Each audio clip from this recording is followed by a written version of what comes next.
The Secrets of Star Wars is brought to you by the Star Quest Production Network and is made possible by our many generous patrons. If you'd like to support the podcast, please visit sqpn.com/give. You're listening to The Secrets of Star Wars, episode 59. Hello there.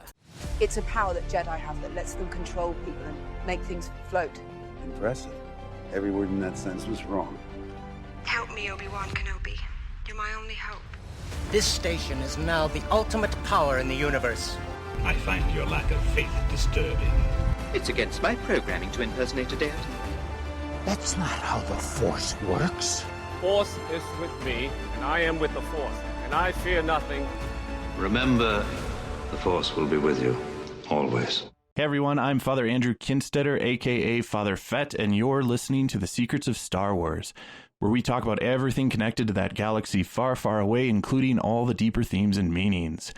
Today we're discussing The Mandalorian Season 2, Episode 3, The Heiress. So should be a really good discussion tonight. Joining me today on the panel are Mike Creevy. Hey Mike. Hey guys. Hey Father, how's it going? Going pretty well. Second up this evening, we have Thomas Sanherho. Hey, Father. How's it going? Pretty well. And third and final this evening is Angela Ciolana. Yo ho ho. It's a Corin's life for me. I almost started off the whole podcast by saying ahoy mateys.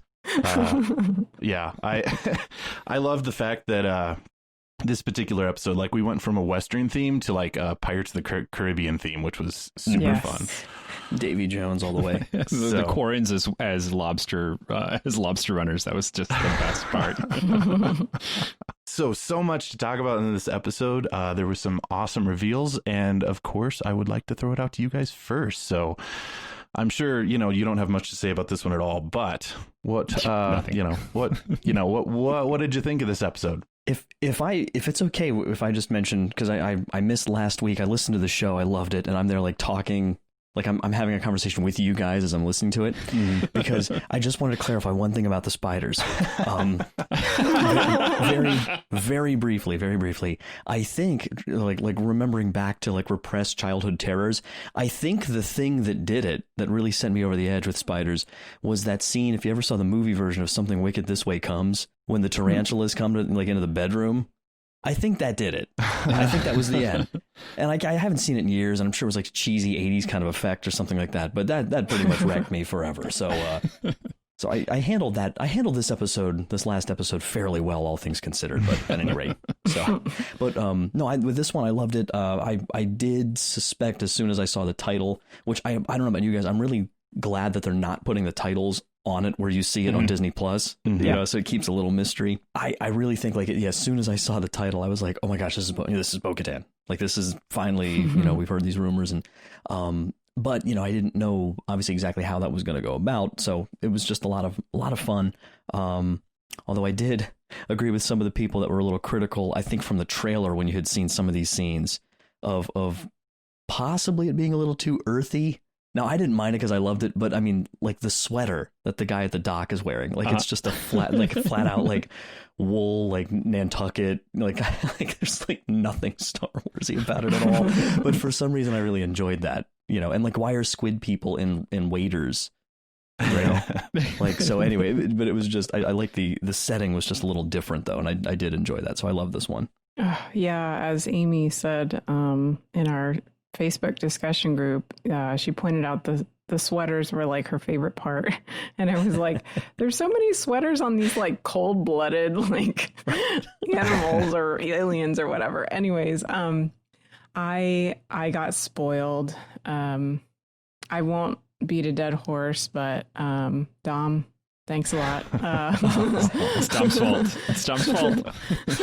No, it's really my trigger finger. I need to just bang it into my brain on Friday mornings. Like, do not get on social media. Yep. Mm-hmm. Yeah. Not even on the Slack channel. I was like, I saw one thing on the Slack channel. I'm like, nope, I'm not even touching that for the rest of the day. Nope.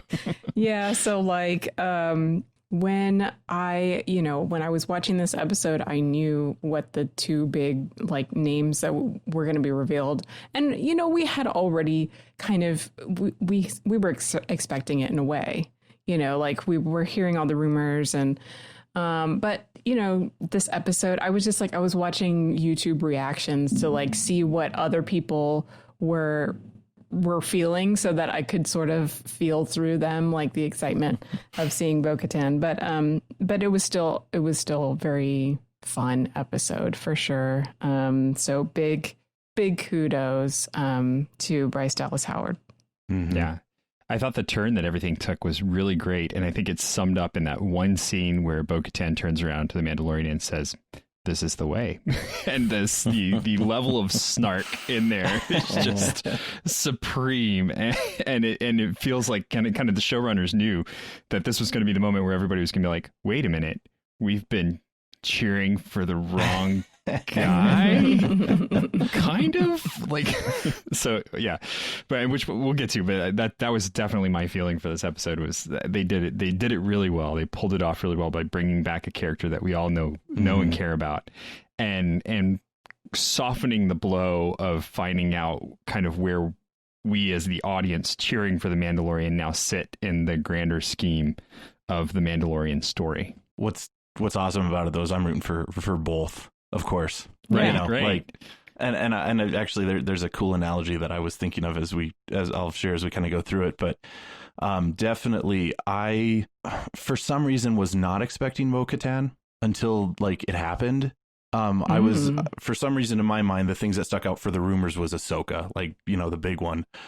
And so I forgot that Katie Sackhoff was rumored to make an appearance, and so. In fact, I was spoiled about 5 seconds before her helmet came off because her name popped up in the closed caption. Yeah. And I could recognize her voice. Yeah. And so I was, very excited to see that. In fact, I got to meet Katie Sackhoff about a year and a half ago. So she is just a delightful person. So it was and a fan of this show. Yeah, that's right. She was on our May 4th episode. So go back and listen to that if you want to. So yeah, I love this. This was, it's starting to pick up some of the Rebels sequel story threads that we've been all kind of anxiously awaiting to know what happens to Sabine and Ahsoka and Ezra and Thrawn, perhaps. Oh boy. So either way, that's all for future speculation. But I really did enjoy this episode as well, and I loved the Pirates theme, like I kind of mentioned at the top. With that, we'll kind of get into the recap and kind of get more into detail on some of these various aspects of this episode. So we start off the episode with the Razor Crest barely arriving at Trask, and it's this aquatic world. It is not the home world of the Mon Calamari and the Quarren species, but it's just an aquatic world that kind of allows them to thrive there. And the landing with the Razor Crest into the planet, the crashing into the planet, if you will. It was pointed out, and Bryce Dallas Howard confirmed this, that it was a homage to her father in Apollo 13. I thought so. Yeah. Nice. It was like shot for shot. There's a YouTube video out there that kind of does a shot for shot. So, which was really cool to see. But needless to say, the Razor Crest did not land very eloquently at all. Just reinforcing what you guys were saying last week. I mean, like, Mando is no Han Solo. He's no Poe Dameron. It's like, this is his car. Right. Yeah. Gets him from one place to another. It just happened to make it all the way this time. Whoops. And I guess to kind of set up the thematic discussion as well, I think him crashing his ship like this was part of trying to set up Mando to sort of be at the end of his rope in a way, like maybe not the end of his rope, but he kind of has everything crashing down on him for a second here in this episode, and just kind of being lost. So anyways, we'll get into that later, but I thought that this added to that whole character development situation. Yeah, I would agree with that wholeheartedly. And I think it's very key when Bo-Katan shows up in how that kind of shifts. And yeah, we'll get to that. It was really cool to see what looked like a modified AT-AT be kind of the thing that pulled the Razor Crest out of the water. So they have more than one use than just being a method of destruction. The Mon Calamarian who was paid to fix the Razor Crest I found him really, really enjoyable. Yeah. Do we want to talk about the cost of things in this program? Because I am very interested in the nuance of the economy that we're going with here, right? So, because he pays this guy later on, we find out he pays him 1,000 credits to fix his starship, right? Yep. Like, to fix this thing that he flies into space, that gets shot at pretty regularly, that is the only thing that saves him in a lot of situations. Pays him 1,000 credits. Now, rewind just a little bit and you go back to episode 4, A New Hope. Luke sold his land speeder for 2,000 credits. Yeah, but inflation, and it's been about 10 years almost. So I know, when the Empire's fallen, like, so there's a lot of. I'm just really interested in the economy that's going on around here, because, like, for half a like land speeder, he was expecting to get his ship fixed from essentially worthless, right? I mean, like, that's the kind of thing. Like, I was in a wreck once where my car was totaled, and it looked a little bit better than the Razor Crest at that point. Well, I was just reminded of a point that Angela made last year on the show when she pointed out that the this is a heck of a pull, but I'm sure you guys remember it too, because I thought it was so funny that it's like when Grief Karga pays him in 2 different kinds of food, basically, or it's just like, I can give you one. What was it, calamari flan? It's like, what? You just came up with that on the spot, didn't you? But I'm pretty sure. I mean, that looked like the same. Like, he still had that in his pocket. Yeah, it was the same. I suspect it's the same, or it's from one of his bounties. Thomas, I wanted to point out too, though, that, like, I mean, even if 1,000 credits was like supposedly enough to get his ship like completely fixed, there must be something about Mon Calamarians and fixing ships that is like they must notoriously get bad Yelp reviews. Because at the end of the episode, like, even Din was just like, "Oh, Mon Calamarians," and, like, he was complaining about like the job cargo netting, like pushing the cargo netting out of his. Right. Unbelievable. Like, so maybe that was enough money to actually get it fixed, and it was just the Mon Calamarians are not the best repairmen. So he does pay him to get it fixed, and then we have, thankfully, this really touching reunion between Frog Lady and Frogman, which is how they're in the closed captioning. But we see the reunion of husband and wife, and the music was very fitting, and it was I mean, it was very romanticized and very, very cute and kind of kind of moment. And so at that point, Din is able to connect with the Frogman about where he has seen the other Mandalorians, and is directed to a restaurant and an inn where he's going to meet up with a contact. And that's where we have that brief moment of seeing Sasha Banks's character watching from the alley. That was the same scene in the trailer. So everyone was really connecting to that, and you still don't know who she is at that point. At the restaurant, Din pays for some information and some sort of chowder for the child, which was disgusting. But you got some foreshadowing there too. Yeah. Different. I would totally assume a different species, though. I guess maybe I'll ask you guys. I assumed like the monster at the very end of the episode that almost like tries to attack Baby Yoda in the Razor Crest. I kind of assumed that was like a baby mama core, and like the thing in the chowder, I just equated it to something else entirely. I don't know. I thought it was pretty similar. Get a good look. Either way, I loved how Din had to tell the kid not to play with his food, though. So there's a Mon Calamarian who comes over and distributes the food and also connects Din with this Quarren who is going to take him to the other Mandalorians. But it's a trap. It's a trap. Perfect. You know, they didn't at all play on that. They didn't play that. I know. They should have. They totally should have, especially with the way everything went down. But I think it was like, I thought it was really nice because like the subtle background thing, like that's all I can think when I see a Mon Cal is like, you know, it's Akbar and the iconic line, right? Yeah. And so when he started like telling him that he was gonna hand him off to a Quarren, basically, I was like, nope, it's a trap. It's definitely a trap. This is not good. The whole overtones were very malevolent, though. I mean, he says that he can take him to the other Mandalorians, and it's, you know, only a few hours. But the way that he laughed at the end, it was like he's like, it's a few hours. Yeah, I was like, suspect. And you'd think Din would be sort of like intuitive about that, but he's I guess he's desperate to find the other Mandalorians and is willing to go with the risk. Yeah, you know, there's a whole theme of family, like right from the beginning, you know, with Frog Lady and Frogman, you know, reuniting. And then you've got Din looking for fellow Mandalorians. And, you know, then later on, of course, we find out more about that. But there is this whole like kind of family theme during this episode. In fact, I think at one point, Bo-Katan calls Din brother. Good point there.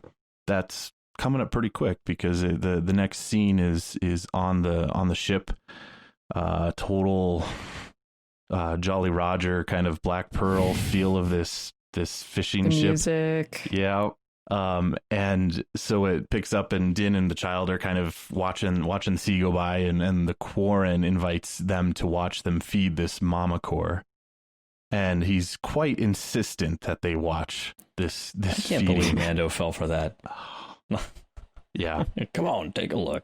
And what was that accent, by the way? Like I couldn't quite that was I loved it, but it was like Alien Boston. It was Alien Boston. It was so well done because it wasn't like directly recognizable, but it was definitely like, you know, wharf runners, like that's casual. Just totally casual. Like we're out here all the time. Come on over. Like, oh man, yeah. Everybody just wants that armor. Yeah. Well, but I think we were mentioning that on one of the other episodes too. Is this just another reason why we're pointed out that Beskar is so valuable? Mm-hmm. That I mean, they're willing to try to trap Din to try to get this Beskar, which is actually quite a risk on their part too, because Din's not really a pushover. But they have this plan, and so they feed the mama core and throw the child into the pool with the mama core, and of course, thankfully, that pod is practically indestructible. That's because Enoch made it. It was shocking, wasn't it? I mean, I was just like, oh my gosh, I was not expecting that to happen at all. Yeah, me neither. What was a great plan because it worked. I mean, barring the eventual, you know, Deus Ex of the other Mandalorians coming in, he was gone. Yeah, that was it for Din. So, like, I mean, that's exactly what happens. Is the Night Owl unit shows up to save the day, which was really cool to see them swoop in, and Bo-Katan, of course, rescues Din, and then finally we get her name is Casca Reeves. I'm not sure if that was ever pronounced in the episode, but she's Sasha's character. Mm-hmm. And she jumps in and is actually the one to rescue the child. And then we have Axe Woves, who's the other unit of, or at least he's aligned with Bo-Katan and Koska.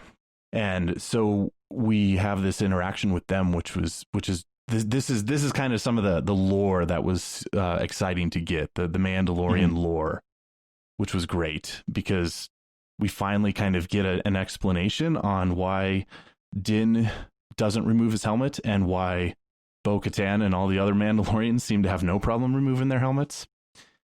And so essentially Bo-Katan tells Din that he is a child of the Watch, which was a very fitting term as he was rescued as a child from during the Clone Wars, but he was rescued by Death Watch. And she explains them as a cult of religious zealots of Mandalorians who broke away from Mandalorian society with the goal of reestablishing the ancient way. And of course, Din doesn't really accept them as true Mandalorians because they remove their helmet, and this is not the way. I love his first question is, where'd you get that armor? Like, yep. Right. Where'd you get it? You're not real. Where'd you get that armor? Yep. But she shakes him up so quick because the whole, 3 generations, I'm basically the heiress of Mandalore. I'm from Mandalore. Like, he's not, and like I wrote in my notes, it was interesting because I immediately got sort of just this, we could have a whole other just show on this topic, of course, but from our perspective here too, it's that ongoing question of like, who's your authority? Like who gets to sort of say, like if you got a dispute about something Jesus says, yep, how do you adjudicate that? Like are you in line with the church he founded, or are you not so much, or you made up your own thing? Like it's a big thing, like in our own world. So I thought that's really interesting to introduce that here.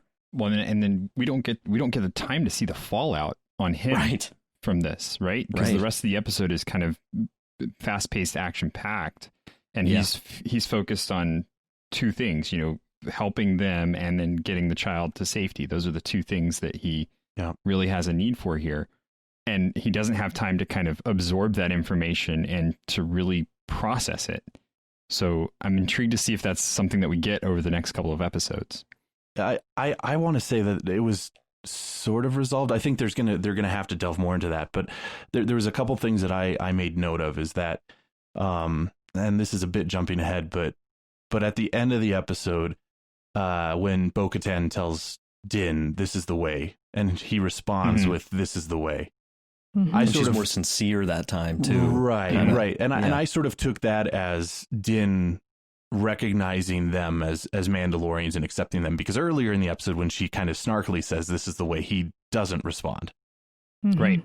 So I saw in that, like, by the end of the episode, he at least recognizes that, okay, maybe he was too quick to dismiss them as authentic Mandalorians, and he's able to welcome them into the larger world of the Mandalorians.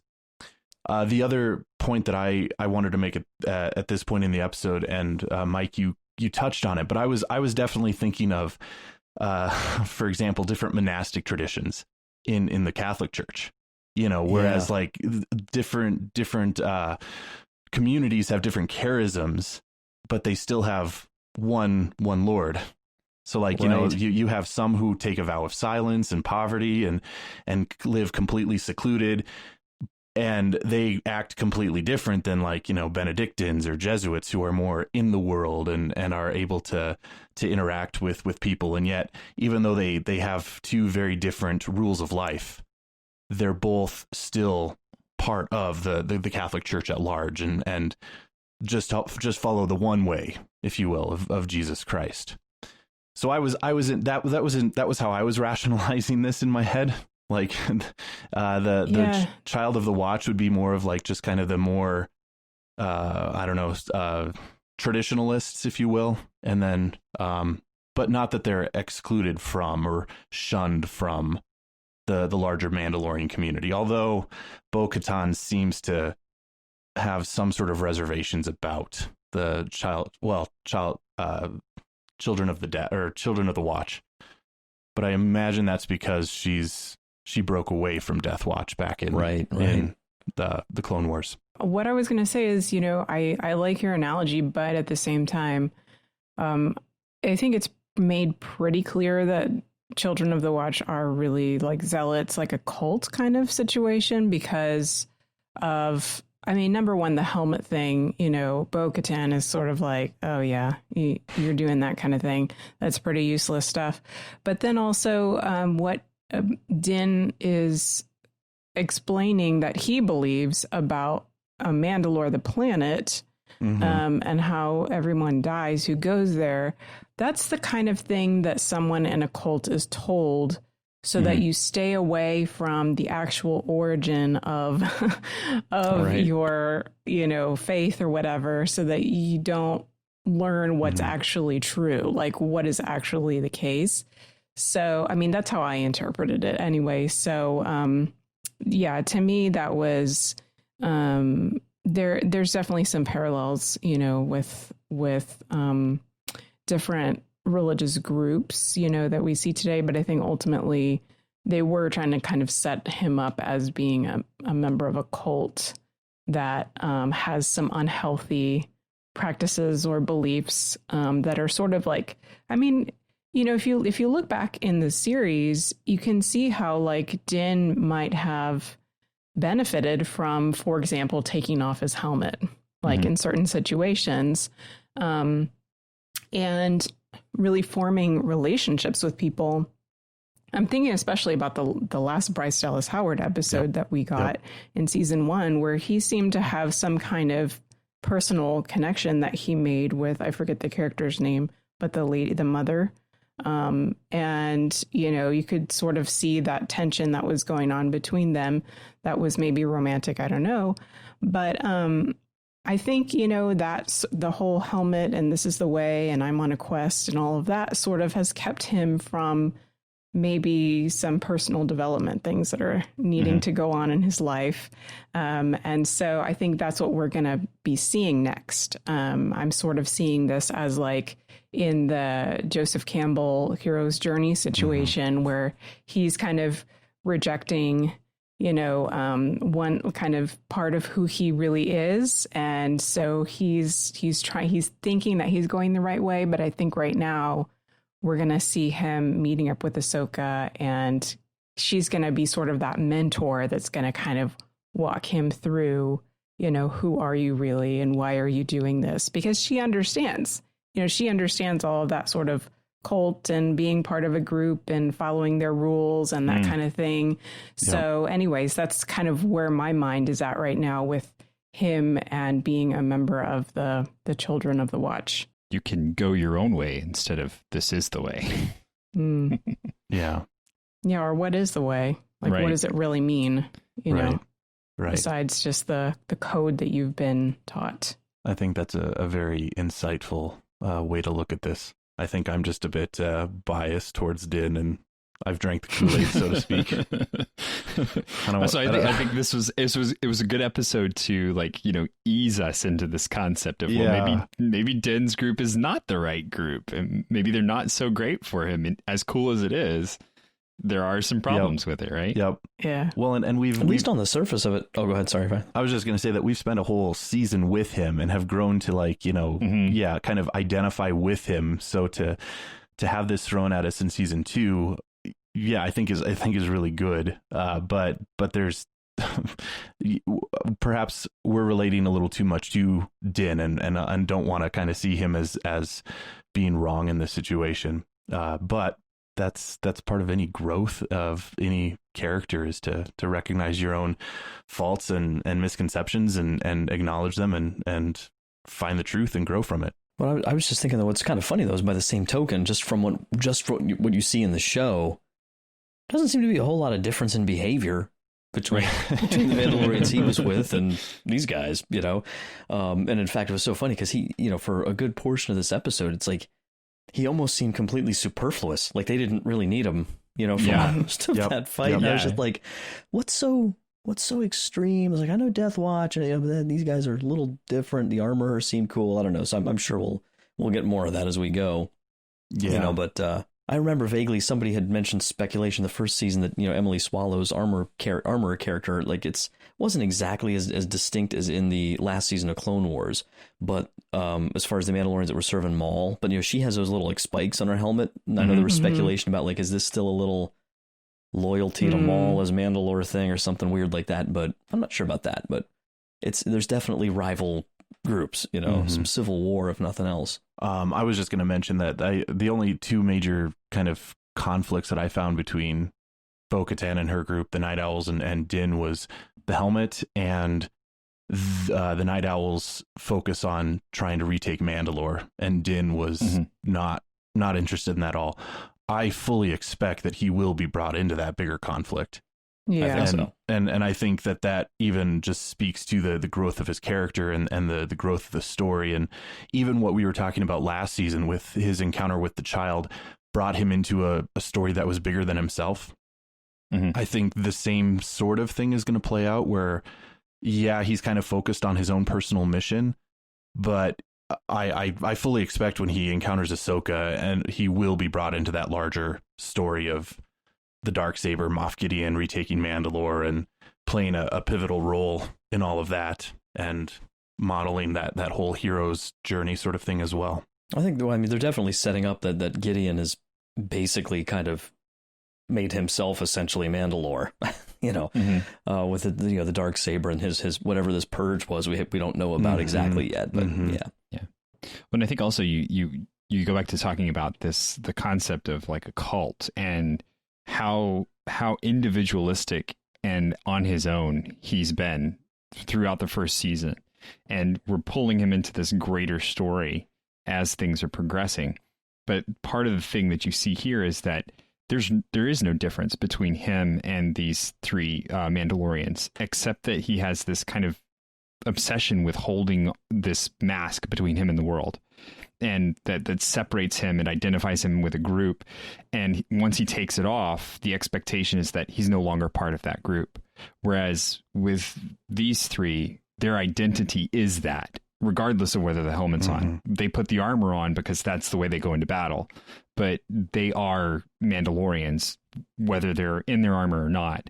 And that's kind of, you're going to see that, you're going to see him need to grow into that as he goes through the rest of this season and on into the future. Well, they seem like they had their helmets off more than they were on, I think, on purpose to make that point. It's like a practical thing. And there's there's symbolism to it, but it's like, it's for fighting, not like, this is who I am. Yeah. That's a great analogy for Christians in the world.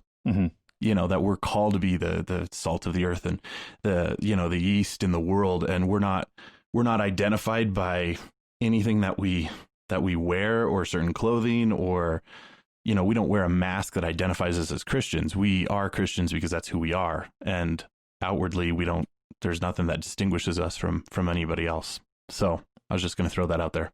Yeah. And similarly, like I was thinking about St. Paul, how he's been talking about recently in the readings about, the law versus faith and the righteousness that's given to us through faith in Jesus. So, but the other thing that I was going to point out too is, we have this kind of bomb dropped on Din about his identity.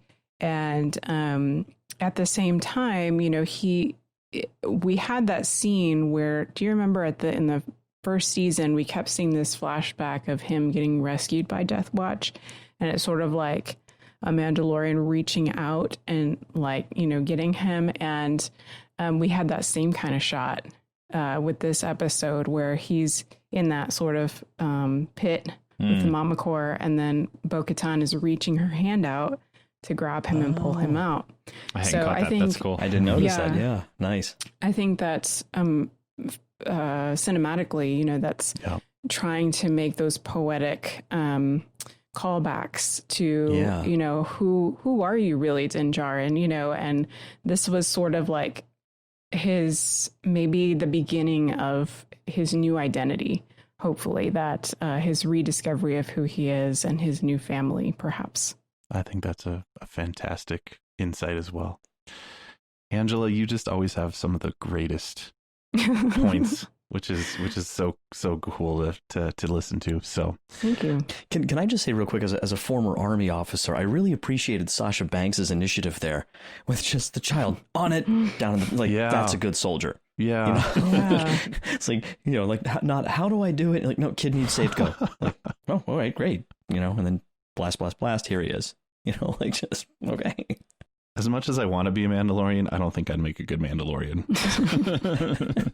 Yeah, so we get back to the Din just kind of runs away at that point. He remarks that there is only one way, the way of the Mandalore, and then he just leaves. And Night Owl destroys the Corran ship, and they jetpack back to the port as well. And then Din manages to get himself into trouble again. He runs into Corrans who want to kill him for killing their brother. And there's that family theme again. Yep. And of course, before they can fully attack, the Night Owls show up again and save the day, and Bo-Katan takes credit for killing the Quarren, and then they just wipe out the Quarrens. So that's twice in this episode already that they've saved Din, and I think that at least makes Din more willing to sit and talk with them and to listen and potentially help them out on their mission. Because they go and they head back to the restaurant, and that's where Bo-Katan lays out the plot that they're in, that Trask is this black market port, and it's a staging area for weapons that have been bought and sold from Mandalore. And so the Night Owls, they are trying to seize the weapons, and they want to retake Mandalore and put a new Mandalore on the throne, which could very likely be a reference to, and we don't know this for sure, but Moff Gideon could have taken that mantle like Darth Maul tried to, or Maul, I guess, at that point. But that's not really explicit, other than the Night Owls want to retake Mandalore and put a new Mandalore on the throne, which of course is and should be Bo-Katan. Mm-hmm. And there was another awesome line there that they're talking about the Empire and what they're doing and doing to the planet, and Bo-Katan tells Din to not trust everything that he hears. And then she says that our enemies want to separate us. Mandalorians are stronger together. And I really appreciated that. Yeah, it was a very just an awesome truth, a profound truth to share. It harkens back to the family theme that we were talking about. But I also just related it to that's Satan's tactic ultimately, is to separate and divide. You know, something satanic is in the etymology of the word. It's to throw apart, to separate. Or I think Diabalain, right? Demonic. It's the scattering. Demonic right, is the word that to throw apart. So, you know, and the Empire is very clearly, again, being caricatured as evil. And Moff Gideon does a really good job of that in this episode. I really appreciated that. And at this point, they try to make a deal with Din. So she says she can lead him to one of the Jedi, because Din is, of course, trying to search for the child's species. And they want Din to help them capture this Imperial freighter first, and then she will tell him how to find a certain Jedi. Well, just the weapons. They just want the weapons off the freighter. That's the way they present it to him at this point, which comes into play later and is a significant issue. Yep. And so they are kind of sitting there on the Razor Crest, plotting how they're going to take back these weapons. And I loved there was another awesome quote there that they're talking about how many troopers are going to be on that ship. And Bo-Katan says that there's probably going to be a squad. And then Axe says, and they couldn't hit the side of a bantha, which was like, yep. Well, and you guys, I immediately thought of Grief Karga's thing of like, how many stormtroopers? 4, you know? Like, there's a lot more than 4. He's like, 4 with him.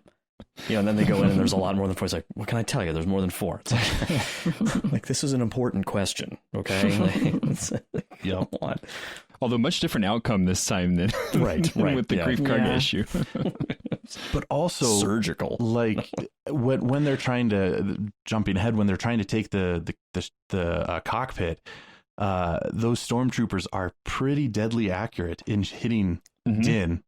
But of course, with his Beskar, he's just fine. But they're not always, I guess, just completely inept at shooting at things. To be fair, though, when there's one guy running down a hall and there's 12 of you looking out the same door, someone should be hitting something. Yeah. But then it just reminds me, too, of what was it? Chapter 8, the finale of season 1, and the 2 stormtroopers who are just trying to shoot at the beginning of the episode, and neither of them can hit their target. From like, the rebel pilots, the rebel pilots just last episode that were crack shots shooting all the spiders off of the ship from so far away. Those poor stormtroopers. They're kind of the brunt of every joke. It's the armor, man. It's just, it doesn't help. Like those black lenses, you can't see through them, you know. Din decides to help him out. And of course, the child is not able to come. And so we have the child going off to the babysitters, which was very fun. And also my terrifying. wife, be respectful. You be respectful. You know what I'm talking about. Well, and that's like what Thomas said last week, where it's like it's not enough. He has to learn. You don't just, like don't do the bad thing, or like you have to be good. Right? Be respectful. I was like, okay, we're moving in the right direction. I was very happy with the direction they took with this this encounter with yes, because it's unclear whether or not, because like the child sees one of the eggs hatch into the little tadpole, and he has this big smile on his face, but it's unclear if that's like I'm hungry smile, or oh, look at the cute little baby smile.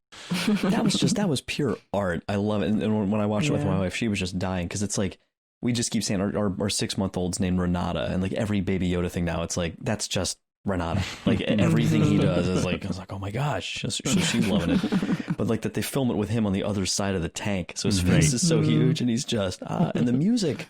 Ludwig Göransson with this childlike wonder theme they keep trotting through now. It's like perfect. It's so great. Speaking of the music, Angela, you had a phenomenal insight that I really want you to share, because we've already. Okay, I was going to wait till the end. I after you shared it with us on Slack, I as I rewatched the episode, I kept hearing that night owl theme over and over again, and it plays anytime that the night owls are like coming in and kicking butt. And anyway, so if you would please share that with our listeners, because that's really cool. So it's like dun dun dun dun dun dun, like that little theme right there. And so when I watched it the second time, I was humming that, and the way that my brain works is I see things like when I'm humming them, and I saw the notes, and I was like, wait a sec, I was like, the pattern kind of, and so I was like, let me get like a piano, because I'm really not a musician. Like I have a musician for a father, and I sort of like remember pieces here and there. So I went to like an online keyboard, and I was like, okay, I'm just spot checking myself. And then I wrote down the notes, and then I put them on the staff, and the little dots, like they really do resemble the night owl crest that's on their shoulder. And not so much the one on their helmet, maybe a little bit, but it's sort of like, it's like a W almost. So like on their shoulder patch, it looks like an M. But I think for the sort of reasons of, impending doom, and like here comes, death, and because the night watches or the night owls are going to come.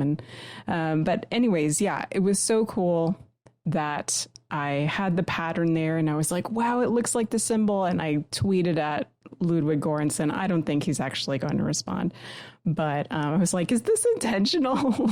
Like, did you mean for this to look, or did you get inspired because of the symbol? But you'd be surprised. He might tweet back at you. Yeah. But if you want to see it, you can just go to my Twitter, Inspired Angela, and check it out. And even if it wasn't intentional, it's a really cool correlation. Oh yeah. Yeah. So they decide at this point to try to land on the Imperial freighter, and they have to wait until it departs because they scan for life forms before they depart. So this freighter takes off, and the four of the Mandalorians all land on it and begin to just take out the stormtroopers and fight their way inside. And another awesome quote here is the Imperial captain is he's asking what's going on and how many of them are there. And over the comm, he gets, there's at least 10, maybe more. Right. And then they scan them, and the pilot says there's only 4 life forms, which is just, so the Mandalorians are very clearly very skilled and present themselves to be much more powerful than just 4. And that pilot just played the terrified, like he reminded me of our dog Petey is terrified of everything. And like, there's like our daughter has a balloon right now that's just freaking him out every time it's like in the room. And it's like, that was like the pilot, just everything's just shaking, like Mandalorians. Like, well, they're scary. Yeah. Poor guy. They continue to fight their way inside, and the captain orders their freighter to start climbing into the atmosphere, even though it's against protocol, and they're trying to get up to hyperspace so they can get back up. And we have which I have to say, Titus Welliver did such a good job with the role of commander here. Like he had that middle management just nailed. Like, I'm just going to make this decision. Let's just do this. Do it. And then when Moff Gideon comes on, he completely changes tones to this, underling, very, very clearly a different kind of tone than what he was setting with the men that he was in command of. We had this 6 Degrees of Kevin Bacon type connection, by the way, with him, because of course he was the smoke monster guy in Lost.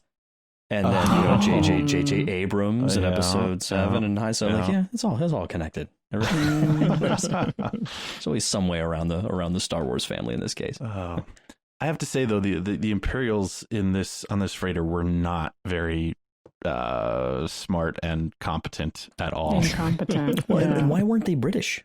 That was my question. Aren't they almost in the originals? Aren't they almost all British actors? For the most part, I don't know. A lot of them are. They're no longer close though, so that's it's sort of like in between, aren't we? Like we're in between Return of the Jedi and the following trilogy. yeah, it's sort of like a bridge between the Empire and the First Order, right? So we sort of have people. This is 5 years after Return of the Jedi. Closer to Return of the Jedi. So this is still, of course, the remnants of the Empire versus the beginning of the First Order. But these are probably guys that they had to promote into positions of power because there was a big gap, right after the Empire falls. You really get that impression with the officer in the back of the cargo. Yeah, I loved him.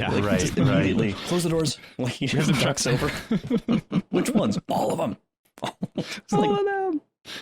Well, and the captain is the only one to sort of recognize the significance of the fact that they just trapped the Mandalorians in the control room. In the control room. Yeah, like the worst place to trap the Mandalorians. So, but that makes it easy for Bo-Katan and the rest of the crew to just completely, take out the Imperials in the cargo bay. And they are able to get to where all the weapons are located. And that's where we get the conflict of Bo-Katan informs the Imperial captain that they are now going to take the ship. And that's when Din is all like, this is more than I bargained for. Like, all I want to do is... I loved her line, too. What did she say? Like put some tea on, we'll be right up. Put some tea on, we'll be up in a minute. Okay, I have to say, as an in-joke, I thought it would get old, but it has not yet. How many times Din has had to say something about the deal being altered? Yes, just as a harkening back to Boba Fett, with his encounter with Vader. Yep. So it's like, and he's had to do that almost every time he gets into a deal. He's like, that wasn't the deal. Yep. But see, that's sort of like, is that part of his personality, or is that just like part of his like covert, like how they sort of raised him? Like, you make a deal and that's the deal, because it's almost like, well, life doesn't ever go that way. Like life doesn't go according to your plan. So like you kind of have to change the deal sometimes, So yeah, I just thought that was really interesting. Like, he's like, you're changing the terms of the deal. And she's like, this is the way. Well, and that's what gave me the impression that she knows enough about Death Watch to know that she can call on him to do something, and he has to. And that's why she's so snarky with it at that point, because she knows that he can't get out of it once she kind of lays down I know where you are. This is the way. Right. You have to do this. And I like, Father, that you say at the end, there's almost that redemptive moment where she does it again in reference to the way that she knows things and that the way that her concept of a Mandalorian is important. Yep. And, as we come to that, we'll talk about a little more of that turn, but that's what's important here, is that she knows he can't get out of this deal. And she kind of knew that from the beginning. So that's why she laid it out the way she did, because she knew he wouldn't accept taking the whole ship. But once she had him on board, she could say, well, now we're going to do this. And he had to participate. Well, and practically, he wasn't going to be able to just leave the ship anyway at that point. Right. They were like ascending so quickly into space. It just practically, he needed to stay there and see it through. So at that point, Moff Gideon finally comes onto the scene, and because the captain has contacted him for backup, and he just gives off this chilling kind of presence about him. He is so good. He's so good at that. And of course, the captain is wanting backup, and Moff Gideon asks, are these the same pirates that have taken that are attacking them, because this isn't the first time that the Mandalorians have attacked these ships with the weapons from Mandalore. And the captain makes the point that they've taken everything but the bridge. And because of that, Moff Gideon says that they are unable to send backup. And he tells them that they know what they need to do. And then says, "Long live the Empire." And you just know it's not good. Yeah, the pilot and the first mate are kind of looking at each other like, oh no, this is not good for us. Yeah, they're like, "Sir, why are you always standing right behind it?" Oh yeah. I just want to say real quick about Moff Gideon, and you know, I know we're going to talk about him a lot because there's so much we don't know more than we do know, you know. And but I just, you know, Giancarlo Esposito to come into this role, and I was thinking about it, he probably doesn't have 15 full minutes of screen time in this character, and I don't know how you, like, in my opinion at least, he has firmly put himself up there, like in Star Wars, as one of the most chilling villains. You know, I mean, like I put him up there with, you know, Vader's in his own category, but I mean, he's up there with your Tarkins. Yep. You know, and maybe even your Thrawns. Like when we learn more about him, and it's just very impressive. I just think that's an incredible achievement for him to be able to do that. And in an interview, it's like, he just seems like such a fun, personable guy. And like even his character on Breaking Bad too. It's like, it's just, geez, like, is that all make believe, or like, maybe there's a little bit of darkness in there. Like, but yeah, no, I'm very impressed with him, and I can't wait to get more. I think he really embraces the thing that makes the Empire great, which is the bureaucracy, right? The just grinding everything into cogs in the machine, efficiency. Exactly. And he just embodies that concept. Like, he is up the rungs of that system, but he's not at the top. And so he knows that he has a place to play just as everyone else does. And he expects them all to do what they're supposed to do. And there's no question about it. And he knows that if there is a question about it, then that person is eliminated because they are no longer an effective part of the machine. And he like just embraced that for the character and just ran with it from the beginning. It's like, all right.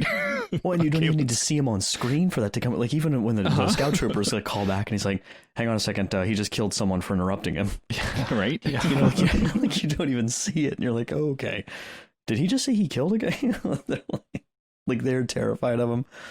I wonder where they're going to take that character, because I as I just kind of think about villains in general, I've always appreciated knowing, and I'm sure we'll get to like his motivations, because I love to get into like the mind of like, why are they doing what they're doing? But then I also like to see the redemptive arc in a villain, and I don't suspect we'll see one with Moff Gideon. I like, was gonna say that. You know, he just Thrawn, seems maybe? He Not seems him, too far evil. But I'm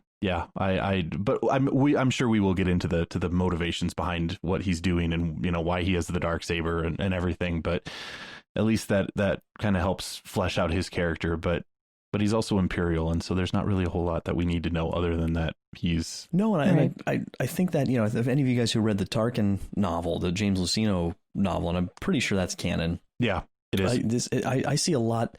He's probably the main villain that Gideon reminds me the most of. And I mean, they're in a similar sort of aspect of the Empire, you know, with that administrative thing, but there's a military dimension to it. And it's you know, like Thomas said, it's like, you know, I serve the Empire. If the Empire says that planet needs to be blown up, I'm gonna blow it up. You know, there's no, like, that's the morality. You know, there's nothing beyond it. It's the Empire is basically my god, and it justifies everything. The sticking point for him may be, and I don't know if he's high enough that he feels safe from this, but ultimately with the whole philosophy of the Empire, Moff Gideon's just a cog as well. Right. So, and at this point, I guess we don't really know who's like running the Empire. You know, the Emperor is on Exegol or wherever he's at, like, you know, not, he's out of the picture, but so, you know, but there's not an Emperor who's kind of in charge. So he might just be one of the kind of many Moffs who are sort of vying for power and control. I saw a pretty good video on YouTube that I thought made a lot of sense, explaining just from a bunch of different stuff that we have right now, that basically in the aftermath of Jedi, they've really done a good job of kind of consolidating the core and setting up the New Republic and all this kind of stuff, but like pushing the remnant out into the Outer Rim, and then ultimately the I just lost the name of it. What's the unknown regions, you know? Yep. So this, I mean, most of Mando's trips are out here in the Outer Rim, and the idea that that's like they're stronger there than they are at the core. So it might just be a matter of, he's sort of moffing it up, really like carrying this war on. And even at the end, like he doesn't say like long live me, or I mean, it's like long live the Empire. Yep. There's still this like this commitment to this thing that's like, well, I thought, the Empire was Palpatine. Apparently not for these guys, Right. Yeah. The ideology. Well, and I think, going back to talking about Ezra Bridger and Thrawn being out there still, in Legends, there was a moment where Thrawn brought the Empire back as he returned from the outer regions. And so, we might see something similar. I would be completely unsurprised to see that Gideon is a protege of Thrawn himself or something along those lines. That'd be neat. That just gets the cogs in my brain going.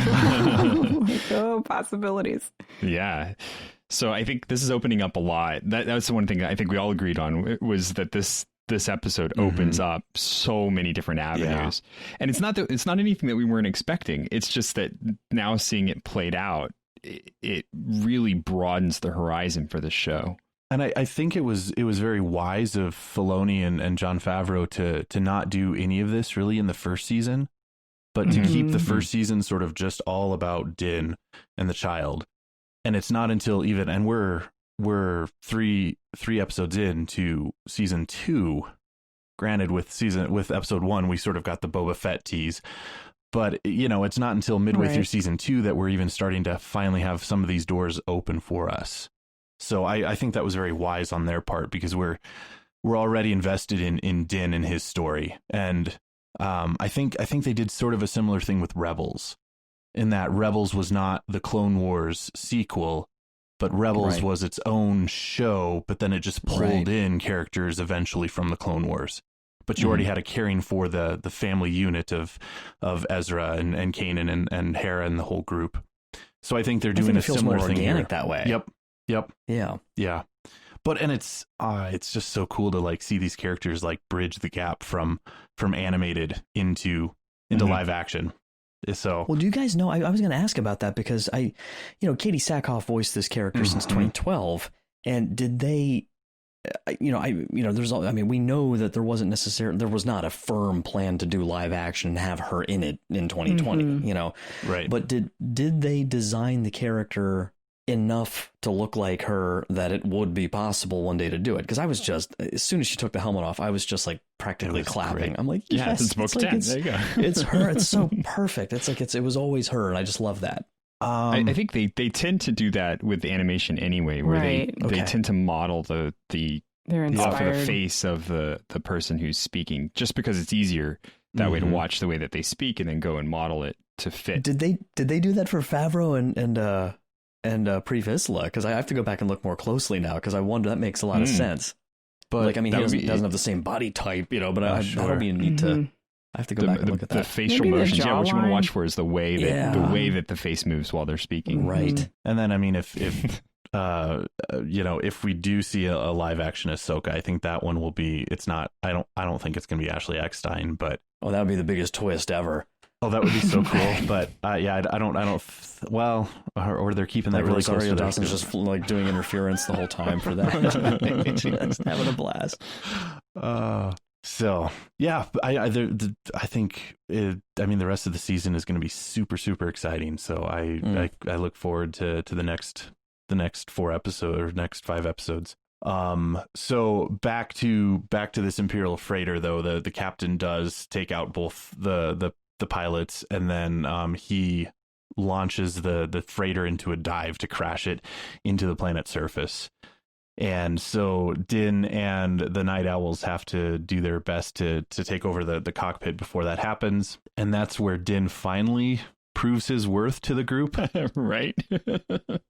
So yeah, he takes out all the stormtroopers in the doorway and uses his own Beskar to take all the hits and takes them all out so they can take the bridge. I have to say though, directorially, this whole encounter on the ship, it feels like Rebels or like Clone Wars. Mm-hmm. Bryce Dallas Howard did such a good job of making this feel like Clone Wars up until that moment when it's very much back to being Din Djarin's show, right? Like, this is such a Din thing to do. Like, it's not, just grab a couple of bombs and like run in, letting everything bounce off your armor and hope for the best, And completely different from the way that the owls were handling everything. Yeah. My wife was so funny. Like, she was relentless. I watched it the second time with her, and he does that, and I'm like I'm like leaning towards her with the whole like, wasn't that awesome thing? She's like, he couldn't have thrown those from back there. And I was like, yeah, I guess it's not really that far, is it? No, but yeah, it was awesome. I thought it was so cool. So they do manage to take the bridge, and finally we get Bo-Katan, who grabs the captain and finally makes it explicit that she is looking for the dark saber and not just alluding to it. And she asks the captain, does he have it? Which, assuming, is a reference to Moff Gideon. And he basically says, if you're asking, you already know, which of course means that, yes, Moff Gideon is the one who has it. And the captain then, Bo-Katan is going to let him live, but the captain commits suicide with his electric cyanide pill thing. So much worse than a cyanide pill. Yeah. So much worse. Oh, ow. So, So Din and I think it was, I'm blanking on her name. The Sasha's character. Casca Reeves. Yeah, they managed to pull the freighter out of the dive, just in the nick of time without crashing, and saves the day, and everything is good, except for the fact that they have to take off just ASAP because the freighter had sent off a Imperial distress signal, so they can't stick around, otherwise the Imperials are going to show up.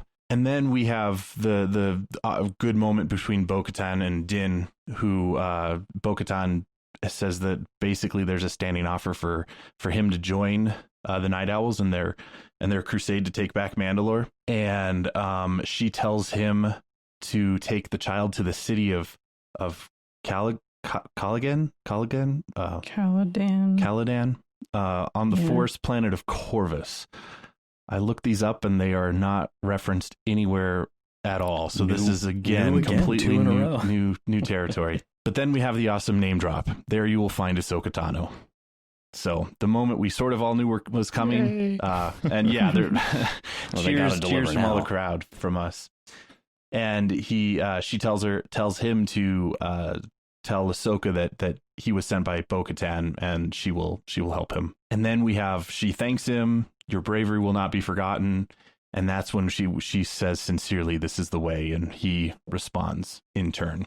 And I think he sort of said that, like, I don't know, sort of like his voice was a little bit how do you say that? Like, measured. Waving, or like almost like a little bit of emotion, or like, I'm not too sure about this, but I'm going to say it anyway. Like, I'm going to go out there on a limb and say it, like to you. But before we get into that, though, there was something else that they had said together that I thought told us a little bit more about where Din's head is at, where Din, Bo's like, are you going to help us on our claw? Are you sure you don't want to come with us? And he says, there's something I need to do. So he doesn't say no. He doesn't say like, oh, no way. He says that there's something I need to do. And then she's like, well, the offer still stands if you change your mind. So I was like, oh, so you're saying there's a chance, like. Yeah.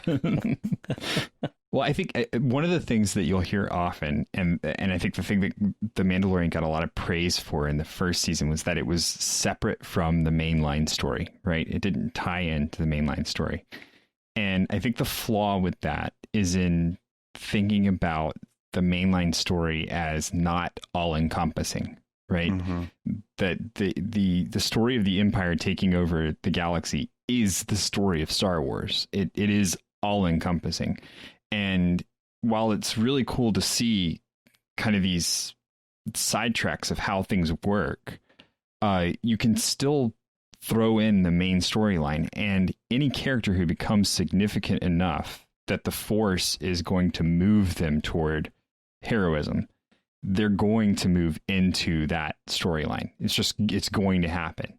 And that's kind of I've been looking at a lot of like the Stoic literature talks about courage is not just the concept of being brave, but of realizing you are, wherever you are, positioned in a key place. Wherever you are, that is the place that you're meant to be.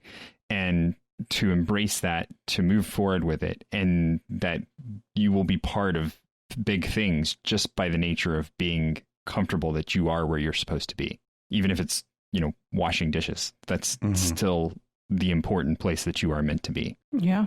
And he's constantly like, no, I'm on this quest. And it's like, okay, but where do you want to be, Din Djarin? And like, that's sort of the question that I think Ahsoka is going to be, I hope that she's going to be exploring with him. Like, but no, who are you? Like, let's say you weren't found by these people. Like who really are you? What do you want out of life? What are your goals? Because he's been a bounty hunter for so long. And so he's going from one bounty to the next. And now he's got this quest where he's got to, return the child. And then it's like, but then are you just going to hand over the kid? And then it's like, that's it, he's been really attached to this child now, and even the armor, she was like, you're a clan of two, right? She said something like that. Yep. I mean, what does he really want? I don't. That's a good question. I think ultimately, I don't know if the child is ever going to leave his side, even once he finds the species of the child, because of that. Like now he's dad. I mean, and he's embraced that in how he acts and who he is. But what's really crazy is based on the expected lifespan thing here. Like if Mando lives to be 100, Baby Yoda will be like almost ready for kindergarten. So like I don't. That's a weird. Because I was thinking about that too. Even in like the sequel trilogy, if he's still around, he's still a little kid. It's just really interesting, like the expanse of like this character that we all love so much, and his relationship with this guy, it's just, it's so cool. He may not actually even say any words before Din ultimately passes away. So I don't know. We'll see where things go. But speaking of the child, the end of the episode shows Din going to pick him up from the babysitters. And oh my gosh, after a night out. yeah. And which I found this scene very helpful to my own needing to redeem the child a little bit from the last episode, but they're playing with the little tadpole and it was all very cute and there was still that tense moment where he was reaching for it though, and you're like, oh, is he petting it or is he gonna grab it? What's going on? This is one of those, like, that's our daughter moments, because when he's like, okay, let's go, and you're like, like reaching. Yeah. Like, no, don't take me away. But then another great one-liner as they're leaving, like the child's, is complaining, and Din is like, no, I have enough pets. Don't need another one.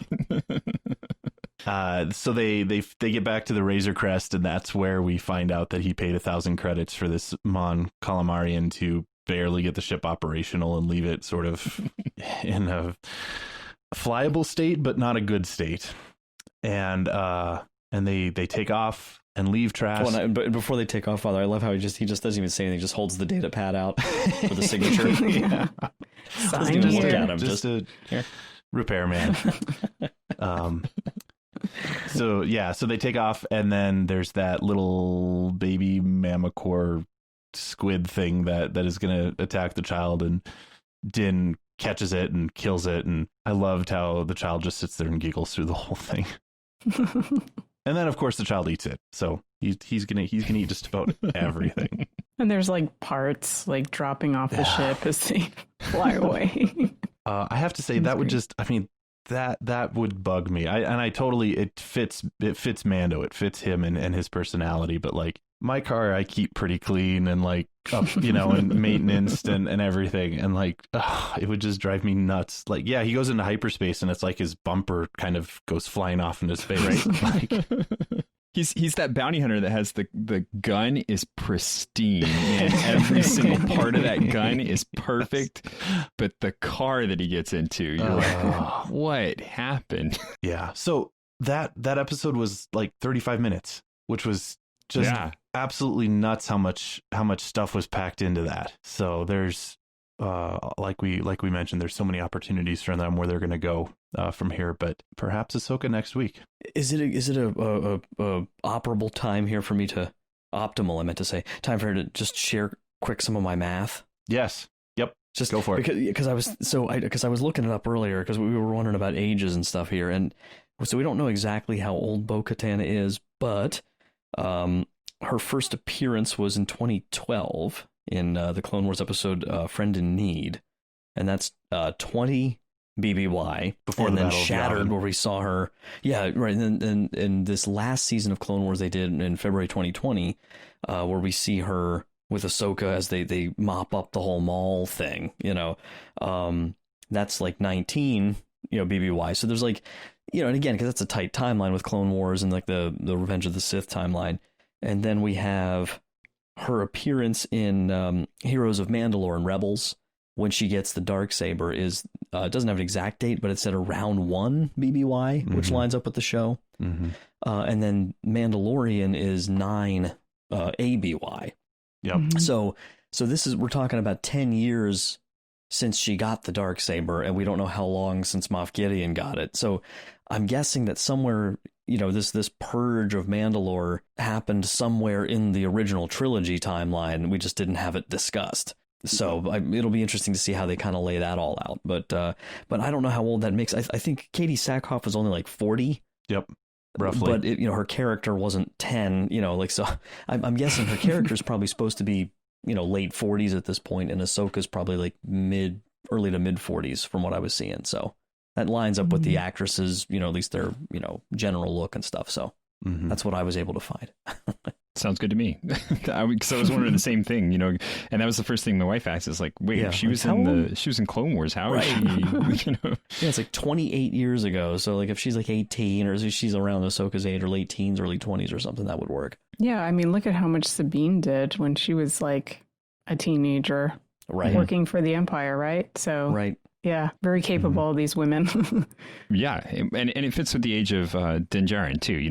Din's around that, late 30s, early 40s kind of timeline. I was just super excited that they got Katie Sackhoff to do Bo-Katan in live action. Oh, yeah. Like, yeah.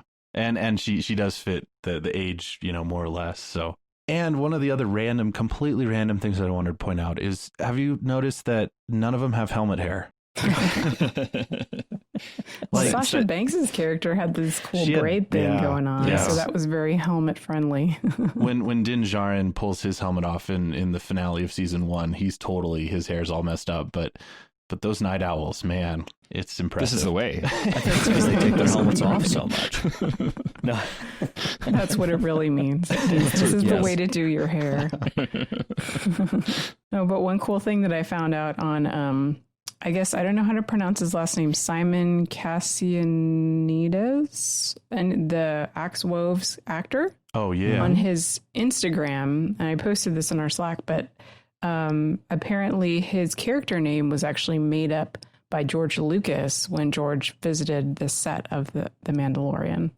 So how cool is that to be playing a character that, and he said that he had tried out for the character a year before shooting, and then a year ago he actually shot it, and then he didn't know what character he was actually playing until he got there, and they were like, okay, like you might cry or whatever, and then it's like, here's your helmet, and yeah, he said he got teary-eyed.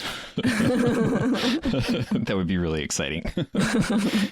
I love awesome. the behind the scenes stories like that, or the X-Wing pilots, either being the directors or their fans, they've been a cosplayer fan for years and know Filoni, or, just the cool, small name people that they're able to pull in and really make a part of this. And even like the 501st, to be able to pull in all of them and to let them share in this. It's, I think out of the many unfortunately divisive things in the Star Wars community right now, I think The Mandalorian is very much a unitive sort of thing for most fans, which is a really awesome thing. Any final thoughts from any of you regarding the Heiress? I love the music.